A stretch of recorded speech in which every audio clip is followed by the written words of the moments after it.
If you're experiencing Matchmaking Error 2026 in The Sims 4, follow these steps to resolve the issue and get back to playing. Step 1. Check server status.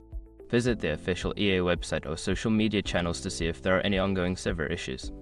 If the servers are down, you may need to wait until they are back online. Step 2. Restart your game. Close The Sims 4 completely and restart it. Sometimes, a simple restart can resolve temporary glitches or connection issues.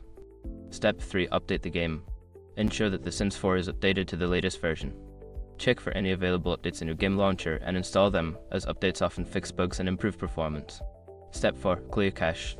Navigate to the game's cache folder and delete the cache files. This can help eliminate corrupted data that may be causing the matchmaking error. Step 5. Check your internet connection. Make sure your internet connection is stable. Restart your router if necessary, and consider using a wired connection for better stability while playing online. By following these steps, you should be able to resolve the matchmaking error and enjoy your game.